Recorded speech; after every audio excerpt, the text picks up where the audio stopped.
Howdy. Well, thought I would update my channel a little bit on some changes I made to my garage. I bought this xpt4 for the family. Didn't feel like the four-wheelers were quite cutting it. So, yeah. Didn't think I'd ever find myself another Polaris.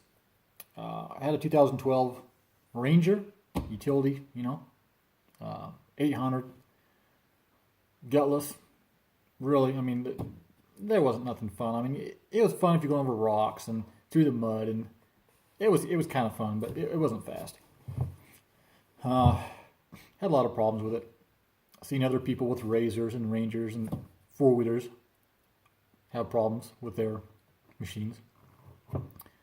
So I got rid of that thing and I decided, man, I'm never getting another Polaris again. These things are junk.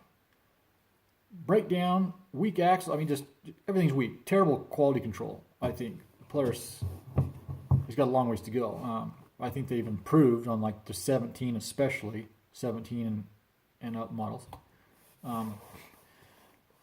So anyway, here I am in a Polaris.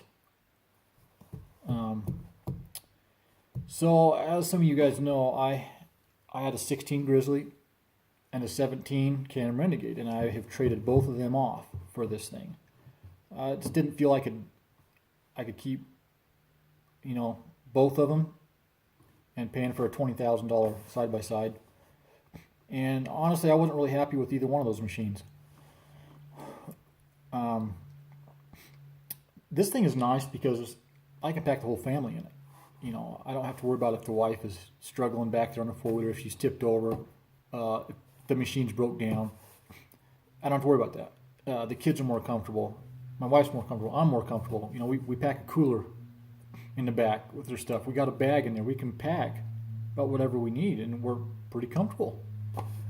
So, you got this roof, shades you from the sun a little bit. So it's just a more comfortable machine. Now, the drawback is where we're in an area where we got a lot of 50-inch stuff. We've cut ourselves out from riding some of these 50-inch trails, and that's kind of a bummer. So I'm sure at some point I'm going to break down and buy at least one four-wheeler, probably a brute force. Buddy bought one, and we rode. I rode it, friends rode it, we all switched machines. They rode my Can-Am, they rode my Grizzly. And man, the brute force, it's compared to all the other ones, it's got, the suspension's pretty comfortable. It could be better, but it's got a pretty good ride to it. And the power, it's got good power. Not as good as the Can-Am, but as power hungry as I am, I definitely felt it was a fun machine, and I'd be happy with it. I wish I would have bought that over the Renegade. It would have saved myself a lot of money. So anyway, you can look at some of the videos and you'll see the complaints I had with the Grizzly. Under power, I didn't feel that it had the power I was expecting. I was hoping it was going to be, better than the Suzuki King Quad 750, better than the older Grizzlies, maybe even close to the brute force, and it was nothing like that. We had a problem with the engine where the dirt, they have a screwed up, on these new 708 motors they put in the Grizzly. They had kind of a bad design, and we had dirt get past the air filter and ruin the top end. It's smoke, blue smoke everywhere. Luckily, Yamaha was good about it, and they warranted that. But apparently they've got other problems because they have, in 2019 or 20 models, they're going to do away with the 708, at least in the Grizzly, and they're going back to a 686. That's what my dealer told me. So, not the best machine. The turning, I've complained about the way it turns. Power steering is great, but it just wouldn't turn. It had kind of wanted to push. So anyway, I wasn't terribly excited about keeping it, and that certainly does not hurt me to get rid of it, other than I kind of miss some of the 50-inch stuff. Now, one thing I will say, and I've said it before, the ride on the Grizzly is awesome. It's got a comfortable seat. It's got a really cushiony ride. And even if you're jumping off little stuff 2 or 3 feet in the air, it never bottomed out. They got a good suspension on that Grizzly, and that's it.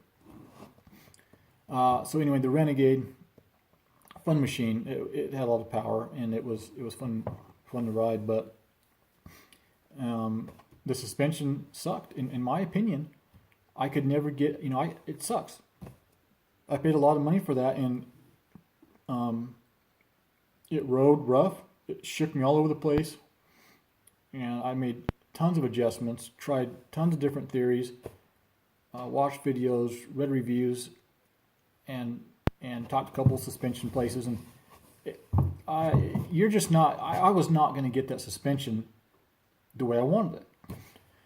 So that really ticked me off, and I pretty much had the last straw with that on the 4th of July when I took it up. It just, with some other issues that I had, I just decided I'm going to take a beating on this after taxes $15,000 machine. I'm going to take a huge beating because there's no resale value on the Renegades for some reason. They're a fun machine, but they don't sell well. And the most I could find any dealer that would give me was $8,000, and so it's a big kick in the balls. But I just decided to get rid of it. So, I had a couple electrical problems. The starter switch went bad. It started to act up on me a little bit again. The 4-wheel drive switch started giving me a little problem, and I cleaned it. It worked for a while, and it's kind of giving me a little more problem. CV boots, they tore right where the clamp is, and it clearly a defect. The dealer thought so. K&M warranty the first one. The second one, it was out of warranty, and so that was on me. And it tore the exact same way on another axle, the exact same thing. Let's see, the rear diff started leaking. And this is about 500 miles. Most of all this is 500 miles. I traded it in at 700 miles, less than 700 miles. So it didn't hardly have any miles on it. Never drowned it, never went in deep mud holes. No reason for that, all those issues.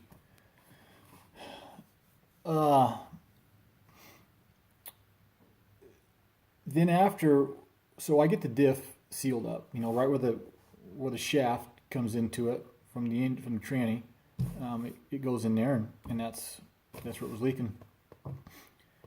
I get it back, and I head up to ride, and about 2 miles or something up the road, I'm like, man, there is something going on in this thing. This is a bunch of knocking going on, and it was in the tranny.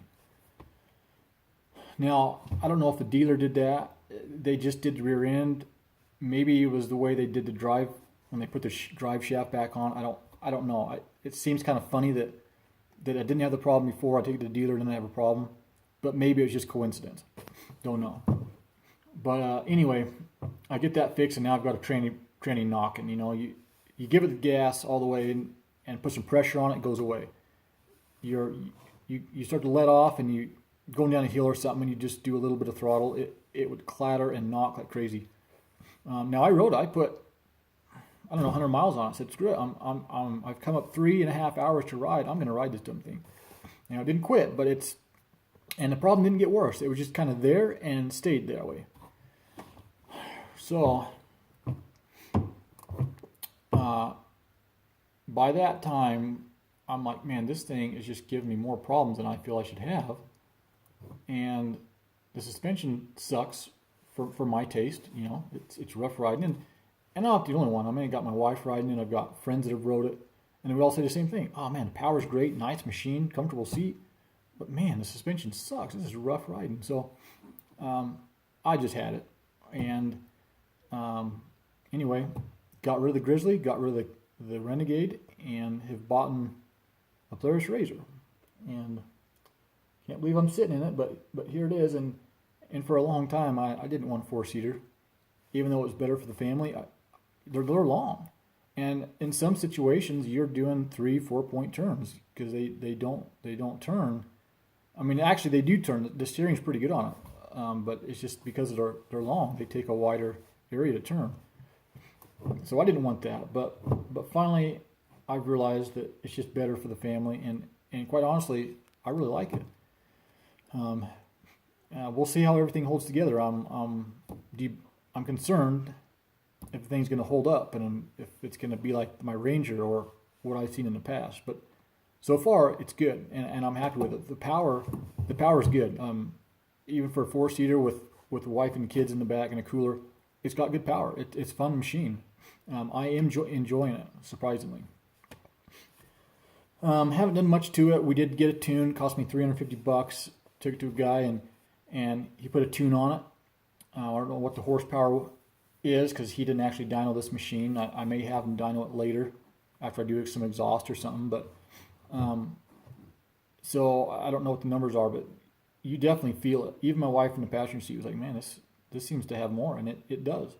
It really, there's a big time seat in the pants feel. We changed the fan on so the fan comes on sooner, so it runs cooler. It seems like stock, maybe I didn't try hard enough, but I was about 78, 79 as fast as I could get it. Now about 85, I might hit 86, and it might have a little bit more, but anyway, so it's definitely a power gain in cooler temperatures. We did a little mod to the exhaust, got rid of the catalytic converter that's in the muffler. You can watch some other videos and you'll see what guys are doing there. It just builds a lot of heat with that catalytic converter right in there. And so they're cutting the pipe and they're putting, getting a drill in there, and they're drilling that stuff out. And you don't need to tune. You don't need to change anything. It runs fine. I rode it that way for quite a while without a tune, and it seemed fine. And maybe it gets some more power. I don't know. You probably have to put on a dyno to know that for sure. But it seemed to be running cooler. And when you look at videos and they're showing, got these meters and they're doing heat samples and stuff, it makes them run. That stuff back there is a lot cooler.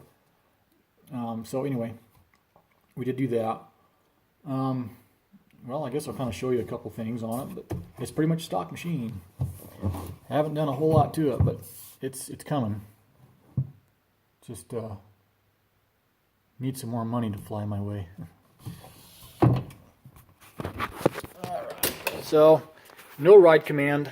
I wanted it, but it's cheaper to buy the machine without it and add it later. There's quite a few places that have the ride command, and you can just put it on later.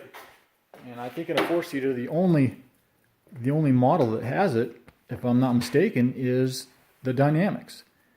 And I've decided that I wanted to do suspension work, and I talked to Shock Therapy, and they said, and along with reading some reviews and forums and stuff, and they said they can make this suspension awesome, make it ride good, make it handle. They can do just as much with this pretty much as anything else, and I'd be real happy with it.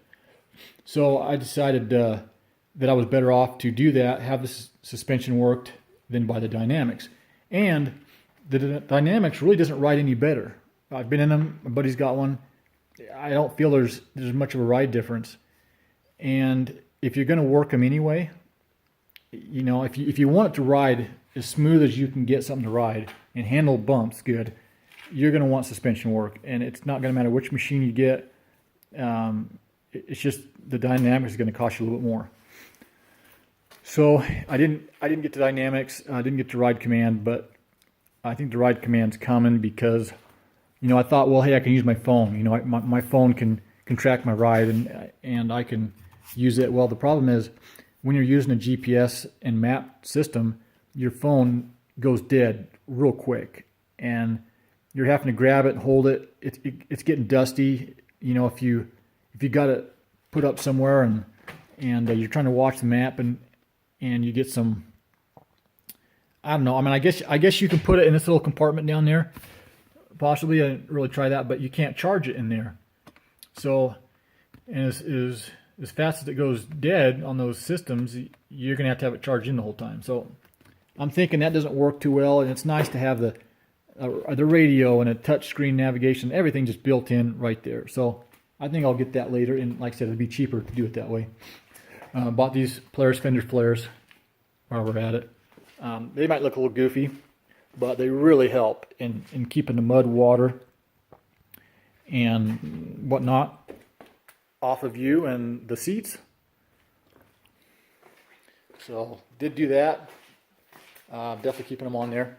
Got these mirrors. I think it starts with a K. I don't remember what brand they are.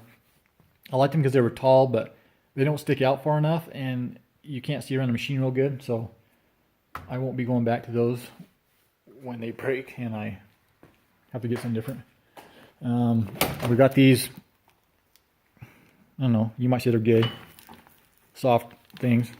You know, these seat belts kind of cut into your neck, and especially with the kids, it was kind of rough. They were complaining about it.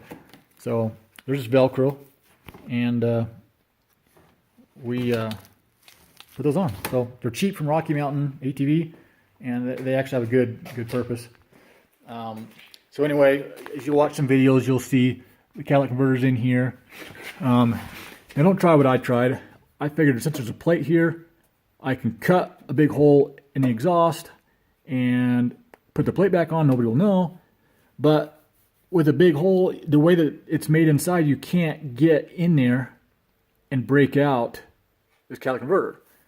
So anyway, welded it back up, and we ended up cutting this anyway and went back in there and took it out. So there's other videos you can watch and see that. Good deal. Got these fuel pack mounts, and then this is separate. So these are two different companies, two different things. This was at my local dealer. I can't remember what, Joker Racing or something. I can't remember what these are called. And they're like $80 a dealer, but I got two of them. I don't want to have a fuel problem, and so far I haven't needed them at all. But you know, I guess I got it if I ever need it. Bought this bag from Rocky Mountain. This is a dry pack. I think it's like a 25 quart, 25 liter, something or other. Pretty durable, and I like it. I could put more stuff in it the way it functions. It fits right in here good. If I was going to do it again, I think I would have room to shove the bigger size. I think they have 3 sizes, and I'd probably get the middle sized. Got this big 30 quart cooler from Polaris. Looked at Yetis and a bunch of other ones, and you know, they're all pretty good, but this one is built heavy duty, thick. It's got these holes in it, so you can mount it, tie it down in here without tying it down over here, so you can still have it tied down and not have to unstrap it to get stuff out of there. And like I said, it's built awesome. It's real thick. You know, it's an awesome, I think, an awesome cooler. And it gets hot under here. You know, the exhaust and everything is, you know, the turbo's under there. I mean, it just creates a lot of heat. But don't have the heat. I mean, with the heat, it still kept stuff cool. So anyway, that's how I did that in this bag. And I got these hooks. They're a real solid hook. If I wanted to, even though this is plastic, these are strong enough that they would hold this cooler down. So they're pretty good. Got them from my dealer. They're not a Polaris item, but I can't remember what item they are. If you guys want, you can comment and I'll get the information for you. But anyway, so that's pretty much it, guys. Got some rock sliders, and yeah, so I'm having fun with it, and we'll see what happens. Hey, if anybody wants some Empire Industries dual exhaust for a Renegade, I have some. Obviously don't have a need for it now, so anyway, hope this is beneficial to you all. Thanks. Bye.